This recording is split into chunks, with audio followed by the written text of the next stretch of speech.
Hi everybody, welcome back. Today we're making Kingston Biscuits. It's Kingston Biscuits. Well, a knockoff, my version. Let's get started. Now in my bowl, I've already put the 130 grams of plain flour. We're just using plain flour today, all-purpose flour. And to that, I've added 100 grams of fine oats. Now I didn't have any fine oats this morning, so I just took my rolled oats and just whizzed them in my whiz for a couple of pulses. And we have fine oats, quick oats, minute oats, whatever we call them.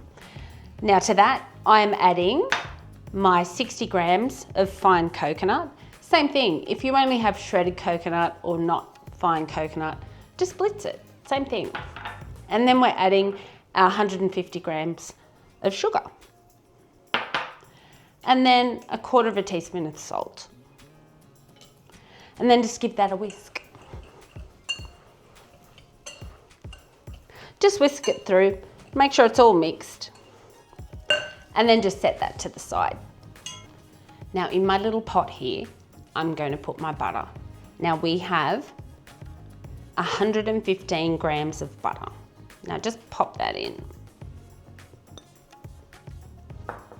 And then I have a quarter of a cup of golden syrup. Look at this stuff. Don't you love it? I love golden syrup. When I met my husband, he introduced me to white bread with good butter and golden syrup. Oh, if you haven't had it, you should try it, but be warned, it's very sickly. Okay, now I'm going to put that on the stove. I'm just going to heat it through enough to melt the butter. I don't want to boil it or overheat it, just enough to melt it through. So I'll bring that back, and then we're going to add a teaspoon of baking soda. Bicarb soda, baking soda. I call it baking soda. So we'll add that after we heat this. I'll come back. Okay, so that's all melted through. It's nice. It's warm, it's not hot. I've just melted it. Now we're going to add 1 teaspoon of baking soda. Just a teaspoon. Now we should really sift this before we put it through, but I just don't want the washing up. So just get out any lumps with your hands. Doesn't matter. Just don't get that on your black top. Now stir that through. Now you'll see, it sort of starts to foam up a little bit. That's normal. I'll try and get a close-up of that for you. Now that's stirred through. We're just going to add the two together. Simple. In it goes. Now I'm going to mix this through. Now the Kingston Biscuit. Now this recipe I know is Australian, so we can own this one. So I'm mixing this through so it's all combined. So the Kingston. So they still make the Kingston Biscuit today. Now the recipe is very similar to an Anzac biscuit, except all the ingredients are finer because we want that fine Kingston biscuit. So when you eat a Kingston, you don't see chunks of oats and chunks of coconut, but it's in there. We've just whizzed it all, so it's finer. So I've mixed that through now. Looks great. Now I'm just going to leave that on the bench, maybe about 10 minutes. I just want to give the oats and the coconut a chance to soak up some of that moisture. It just makes the mixture dry out a little bit, and it'll be easier to make it into a nice little biscuit. So I'll leave those there. I should cover it. I'll cover it. And I'll see you back here in about 10 minutes. Okay, so that's done. Now I have a tray here, no idea what size it is. It's a non-stick tray, but I never trust a non-stick tray. They just don't. I don't know about you guys, but everything sticks for me, so I butter it anyway. I could put some paper on here, but I'm not going to. I'm just going to butter it. I mean, the biscuits have got lots of butter in them, but there's nothing worse than if they stick. So take the precautionary measure and paint your tray. So let's get in here. Now, we're making Kingstons. So we need to sandwich these two little biscuits, cookies together. So that's why we want them to be roughly the same size. Now, I think they're gonna spread. They're not gonna spread much. Now, I try and make them small. I always get in trouble for making things small. So that's gonna be a big Kingston. Now we want them all to be relatively the same because when we sandwich these together, we want them the same. If I think of something to say while I'm doing it, I'll let you know. A bit of a task. I have a feeling that I'm making these way too big. We're gonna have big Kingstons. Hey, most of the time you eat two. So, or the whole packet. I know someone that eats the whole packet. So get in first. But with these, and I put these in the freezer. That stops them from eating them. Although they do get them out of the freezer and eat them. I've seen it. They eat them frozen in my house. So even freezing them doesn't deter them from eating all your goodies. I stash my goodies up the back of the freezer. For some reason, they just never go up the back past the front. If it's right there in their face, it's gone within days. But if you hide it, they're just too lazy to look. But I don't tell them that. I don't tell them lots of things. Okay, that's our first tray. Now, I should have put my oven on. I'm gonna do that now. So that's our first tray done. Now, I'm gonna pop those in the oven. I've got the oven at about 160. Mine's a fan forced. If yours isn't fanned, then a little bit higher, around the 170, 180. Mine's set at 160, but I'll keep an eye on them. Now I'm going to cook this tray first before I do the next tray because I want to see what they look like. Now I've just pulled my biscuits out of the oven because when I had a look at them, I could see they're just not going to the right shape. They're not doing what I thought they were going to do.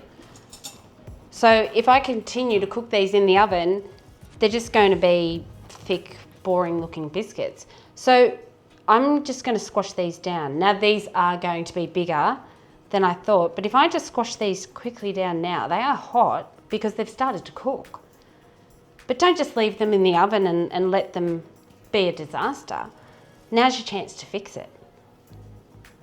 So look at that. Now they're looking like the biscuits that I want and the look that I want. So that was probably, they've been in the oven for 5 minutes. So I'll just pop those back in there now. Disaster averted. Okay, so now I know what my biscuits are gonna do. I know how to make the rest of them. So I can go ahead now and do them. So now I know I need them smaller and flatter. So it is quite hard to make a small biscuit. So let's make these flatter. So I'm gonna go for the same size that I had before, but a lot thinner, which means I can get heaps more on the tray.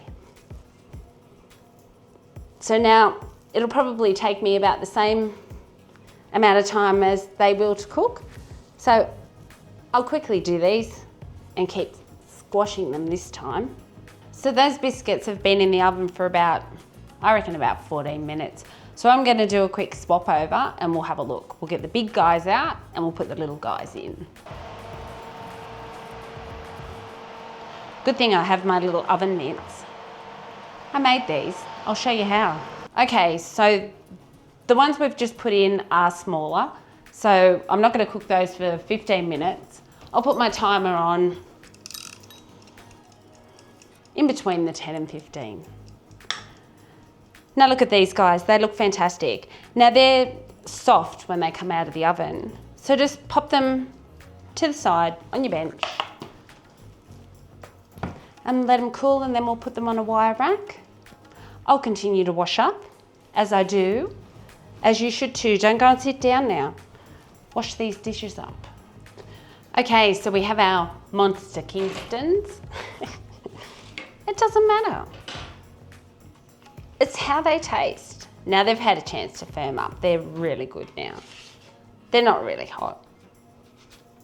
So I'll just leave these to cool now on the tray. Now put these somewhere where somebody won't pinch any of them, because we want to sandwich these together,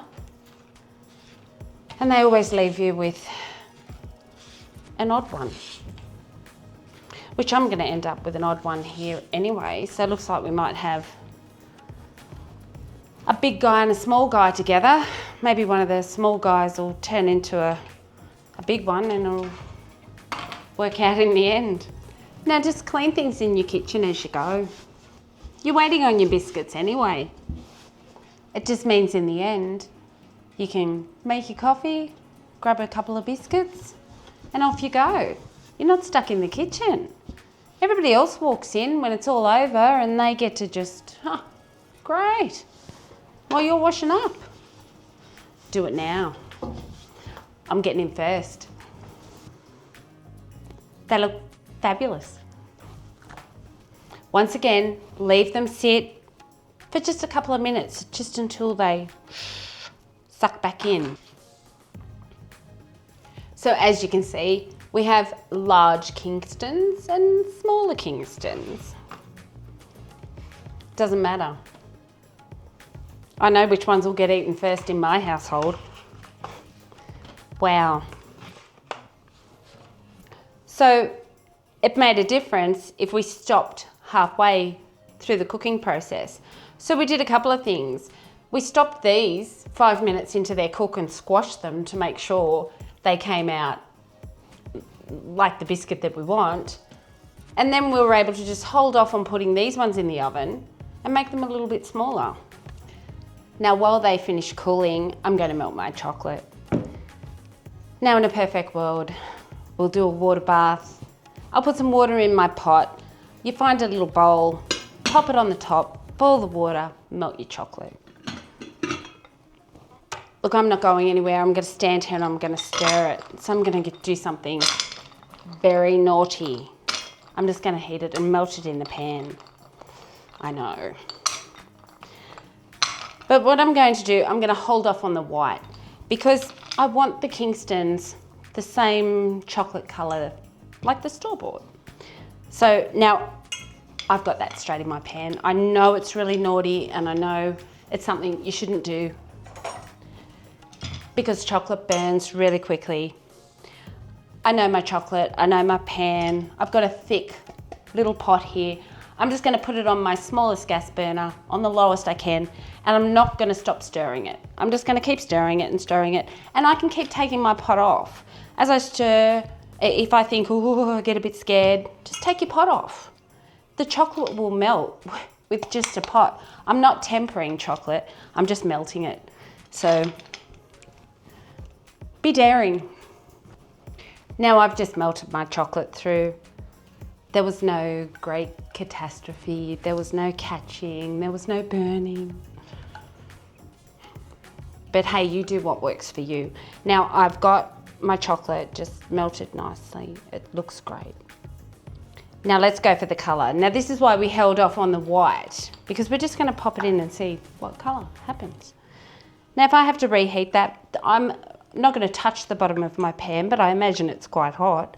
So that white chocolate's just going to melt through, and it'll lighten it quite quickly. So that's mixing through. Now that's still a bit dark. Oh, I think Kingston, we're not there yet, are we? Let's add another 3. You know what? Let's add all 10. So all up, we have 200 grams of chocolate. I didn't start with 200 grams of dark chocolate and then add my 10 squares of white. When I weighed it, it was 200 grams. Now you can just put a milk chocolate if that's what you like, but I really like the sweetness of a white chocolate. And when you add that to already sweet chocolate, then it's super sweet chocolate. Now this looks great. Now when I'm doing my piping, I just use these little sandwich bags. They've just got a little tuck there. They're a freezer bag, but they're a sandwich freezer bag. They're just a little bit thicker, especially when you're putting hot things in like chocolate. Well, hopefully it's not too hot. Hopefully it's had a chance to cool down. Okay, let's pour that in. There is our chocolate.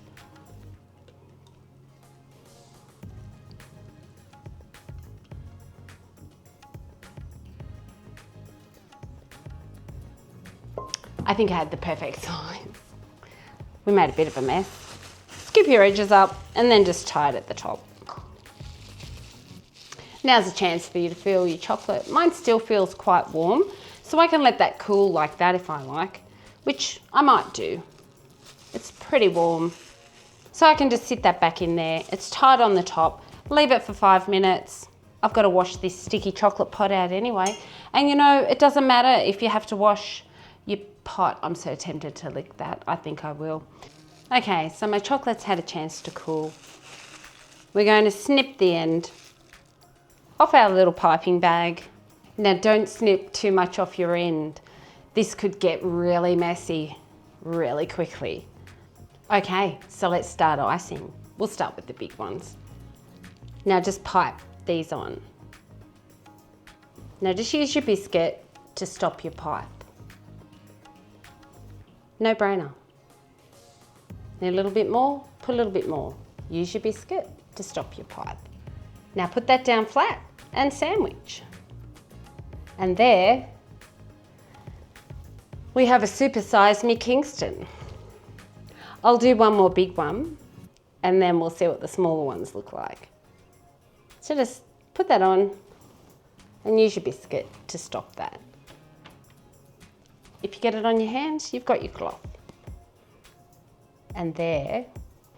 Okay, let's choose a small one. These little overcooked ones are definitely my favourite.